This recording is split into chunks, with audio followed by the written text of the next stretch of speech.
Bismillahirrahmanirrahim. Assalamualaikum warahmatullahi wabarakatuh. And good day everyone. Welcome back to English Course Class. Hari ini kita akan membahas satu topik baru.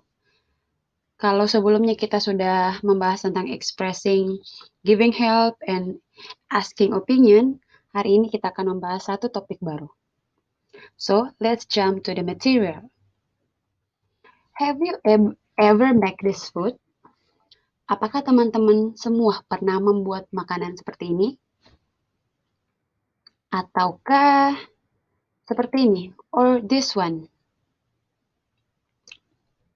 Nah, berkaitan dengan dua gambar tadi, today's topic, we are going to talk about describing process atau procedure text. Topik kita pada hari ini, kita akan membahas mengenai mendeskripsikan suatu proses atau text procedure. Teman-teman mungkin sudah pernah ya, saya asumsi bahwa materi-materi yang sudah kita pelajari sama-sama, teman-teman sudah dapat di bangku sekolah dulu. Nah, sekarang ini kita tinggal mengulang saja materi apa yang pernah kita dapat dan kita akan ulas lebih dalam lagi. Nah, prosedur teks atau teks prosedur. Teks prosedur adalah sebuah teks yang menunjukkan bagaimana cara membuat sesuatu secara lengkap. Struktur teks ini didominasi dengan kalimat perintah, karena teks prosedur adalah sebuah instruksi. Biasanya dalam teks prosedur dijelaskan bahan-bahan atau peralatan yang dibutuhkan. Setelah itu akan dijelaskan satu persatu langkah demi langkah dalam membuat sesuatu.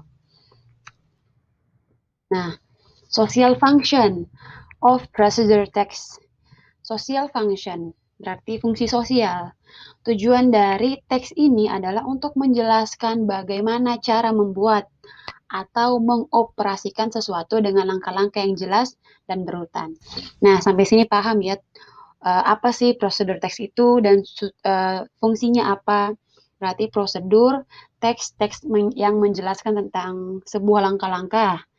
Terus fungsinya adalah menjelaskan bagaimana atau cara mengoperasikan sesuatu dengan langkah-langkah yang jelas dan berurutan. Oke, lanjut. Generic structure of procedure text. Struktur umum dari teks prosedur. Nah, ada terbagi 3. Ada goal, ada material, ada steps. Prosedur teks prosedur. Prosedur langkah-langkah. Ingat kata kuncinya seperti itu. Prosedur teks yang menjelaskan tentang prosedur atau langkah-langkah. Yang pertama, karena kita ingin membuat sesuatu, jadi harus terpampang nyata. Goal-nya apa? Pertama yang harus ada dalam sebuah teks prosedur atau prosedur teks adalah goal-nya. Menunjukkan tujuan si penulis. Atau biasa kita dengar juga how to make ... Kemudian material. Setelah jelas tujuannya apa, dijelaskan lagi materialnya apa. Material itu adalah menjelaskan bahan-bahan atau peralatan yang dibutuhkan. Kemudian steps. Steps di sini menjelaskan langkah-langkah pembuatan dari awal hingga akhir. Lanjut. Nah, yang teman-teman lihat di layar teman-teman semua, ini adalah salah satu contoh text procedure atau procedure text. Nah, seperti yang telah saya sebutkan sebelumnya, generic structure dari procedure text terdiri atas 3, goal, material, dan steps. Tujuan, bahan-bahan, dan langkah-langkah. Untuk membuat teks prosedur harus memiliki tujuan, bahan-bahannya apa, dan langkah-langkah yang dicapai atau dilakukan harus seperti apa.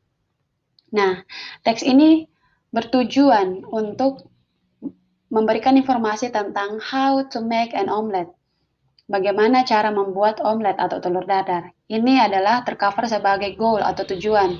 Tujuan dari teks prosedur ini apa? Kemudian materials, bahan-bahan. Bahan-bahan apa saja yang digunakan untuk membuat omelet? Ada 1, 2, 3, 4, 5, 6. Ada 6 bahan yang dibutuhkan dalam membuat omelet. 2 eggs, 2 butir telur, onion, bawang merah, garlic, bawang putih, chili, cabai, salt, garam, vegetable oil, minyak sayur. Kemudian yang selanjutnya, prosedur teks harus memiliki ini. Ini adalah salah satu bagian yang sangat penting. Harus memiliki langkah-langkah. Kalau kita kembali lagi kepada definisi dari prosedur teks adalah teks yang menjelaskan tentang langkah-langkah atau cara yang diikuti atau dilakukan untuk mencapai suatu hasil tertentu. Nah, berarti tujuan utama dari prosedur teks ini adalah dia menjelaskan langkah-langkah apa saja. Langkah-langkahnya tentang cara membuat telur dadar atau how to make an omelet. Bahannya apa saja, ini dan kemudian ini dia langkah-langkahnya. Coba kita lihat di sini steps-nya, langkah-langkahnya. Firstly, cut into pieces the garlic, onion, and chili. Pertama-tama, potonglah menjadi beberapa bagian bawang merah, bawang putih, dan cabai. Second, break the eggs into a bowl. Pecahkan telur ke dalam sebuah mangkuk. Third, put the garlic, onion, chili, and salt into the bowl. Masukkan bawang merah, bawang putih, cabai, garam ke dalam mangkuk. Then, mix them gradually. Campurkan mereka secara merata. The next step, heat a frying pan. Langkah selanjutnya, panaskan sebuah wajan. After that, setelah itu, pour the dough into the frying pan. Wait until it looks yellowish. Setelah itu, tuanglah adonan ke dalam wajan. Tunggulah hingga terlihat menguning atau kekuningan. Next, lift using spatula and put it in a plate. Selanjutnya, angkatlah menggunakan spatula dan tempatkanlah di atas sebuah piring. Finally, omelet is ready to serve. Akhirnya, telur dadar siap disajikan. Nah, jelaskan. Jadi, harus ada 3 ini ketika kita mau membuat generic structure. Bagaimana kalau ketika kita membuat generic structure tidak ada ininya, maka tidak bisa. Dia harus memiliki 3 aspek ini. Ada goals-nya. Ini diawali dengan how to make titik. Kemudian materials-nya, apa-apa saja bahannya. Kemudian langkah-langkahnya bagaimana. Ketika membuat prosedur teks, harus jelas goalnya, materialnya harus jelas, langkah-langkahnya harus jelas. Nah, dalam menjelaskan steps atau langkah-langkah, teman-teman bisa menyusun kalimatnya dengan menggunakan seperti ini. First, second, third, then the next step, after, next, finally. Coba kita lanjut. Nah, ternyata ketika kita mau membuat prosedur teks, kita menggunakan ciri kebahasaan yang bisa digunakan dalam prosedur, teks prosedur. Yang pertama adalah menggunakan kata hubung temporal. Menggunakan kalimat perintah seperti stir, put, pour, mix, dan sebagainya. Kemudian menggunakan kalimat simple present tense. Kemudian menggunakan angka bertingkat. First, second, familiar, dan etc. Nah, ini semua familiar ya. Sudah ada di teks yang kita jelaskan sebelumnya. Coba kita lanjut. Oke, ciri kebahasaan yang sering digunakan dalam teks prosedur. Yang pertama, menggunakan kata hubung temporal. Yang kedua, menggunakan kalimat perintah seperti stir, put, pour, mix, dan etc. Ketiga, menggunakan kalimat simple present tense. Yang keempat, menggunakan angka bertingkat seperti first, second, finally, dan etc. Nah, ketika menyusun kalimat teks prosedur, teman-teman bisa menggunakan ini. Kata-kata di sini yang dimaksud ada kata penghubung, gunakan di dalam kalimatnya, ada menggunakan kalimat perintah, menggunakan simple present tense, dan menggunakan angka bertingkat. Coba kita lanjut. Nah, kalau langkah-langkah yang dipaparkan di sini, dia masuk dalam kategori ini, teman-teman. Menggunakan angka bertingkat. Tujuannya apa? Nah, kita kembali lagi di definisi dari prosedur teks. Dia menjelaskan langkah-langkah tentang cara membuat sesuatu. Ini angka bertingkat ini dia menjelaskan, oh runtutannya dari yang pertama, kedua, ketiga, keempat, dan seterusnya. Fungsinya dia ini, dia menjelaskan secara jelas, apa sih step yang pertama, step yang kedua, step yang ketiga, dia lebih mendetilkan lagi step-steps atau langkah-langkah yang bisa si pembaca ikuti ketika ingin membuat atau melakukan sesuatu. Nah, gunanya supaya uh, perpindahan proses dalam membuat sesuatu itu jelas. Jadi gunanya ini angka bertingkat. Nah, di sini ada dua, ada yang bagian kiri dan ada yang bagian kanan. Kalau di sini ini dia menjelaskan tentang urutan angka bertingkat yang sesuai dengan urutan yang pertama, kedua, ketiga, keempat, kelima, sampai step yang terakhir. Boleh juga teman-teman bisa gunakan first of all, after that, then the next step is, finally. Nah, seperti ini dia campur. Ada yang bisa dia pakai firstly, second, third, terus dia campur lagi the next step, after that, next, dan sebagainya.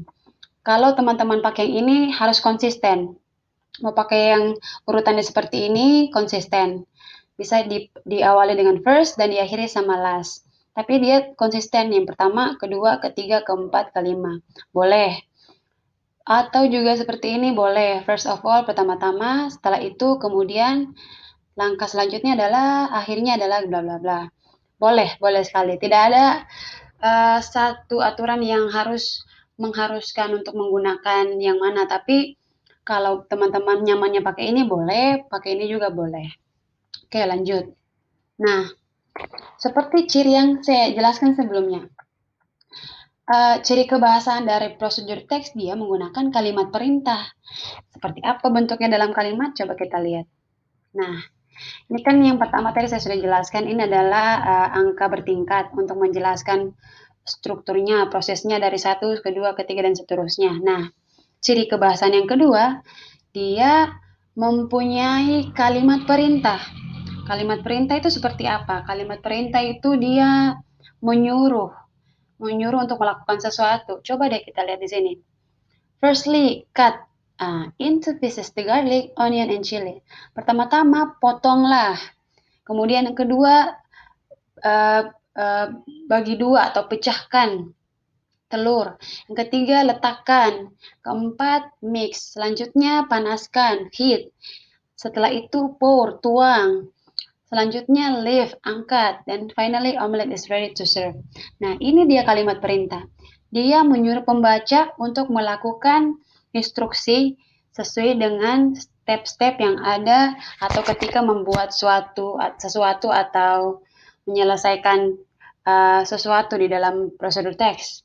Ini dia kalimat perintah. Ini yang disuruhkan, diperintahkan untuk dilakukan oleh pembaca. Memotong, membelah, menempatkan, mencampur, memanaskan, menuangkan, mengangkat, memerintahkan pembaca untuk melakukan langkah-langkah yang dianjurkan di dalam proses. Nah, sekarang giliran teman-teman membuat teks prosedur. Bagaimana cara membuat teks prosedur? Yang pertama, teman-teman bisa lakukan adalah pikirkan satu ide teks prosedur yang akan dibuat. Coba teman-teman bayangkan kira-kira apa yang bisa dilakukan ya untuk membuat teks prosedur, bahan apa saja atau masakan apa saja, minuman kah yang akan dibuat. Kemudian langkah yang kedua adalah tuliskan bahan dan alat yang akan digunakan. Kalau kita lihat gambar yang di samping, misal kita ingin membuat segelas kopi, berarti bahan yang digunakan adalah bubuk kopi, gula, air panas atau air hangat, dan secangkir gelas. Kemudian, ketika bahannya sudah ada, alatnya digunakan sudah ada, sudah tercover semua, sudah ditulis. Yang ketiga, susunlah langkah-langkah yang akan dilakukan dalam membuat teks prosedur. Ingat, kalau kita berbicara tentang langkah-langkah, kita kembali lagi ke generic structure dari prosedur teks. Nah, kalau langkah-langkah dia berarti dia memerlukan angka bertingkat. Mulai menggunakan kata pertama, kedua, ketiga, keempat. Langkah-langkah yang bisa ditempuh pembaca untuk membuat satu masakan atau minuman. Nah, setelah itu Yang keempat, gunakan bahasa Indonesia dulu, kemudian artikan dalam bahasa Inggris. Supaya teman-teman tidak bingung dan tidak susah ketika menyusun prosedur teks, coba tuliskan dulu di dalam bahasa Indonesia. Setelah semua bahan-bahannya jelas, kemudian langkah-langkahnya jelas, dengan menggunakan angka bertingkat, kemudian artikan lagi ke dalam bahasa Inggris supaya memudahkan teman-teman untuk menuliskan prosedur teks di dalam bahasa Inggris. Kalau teman-teman mengalami kesulitan, gunakan kamus atau Google Translate.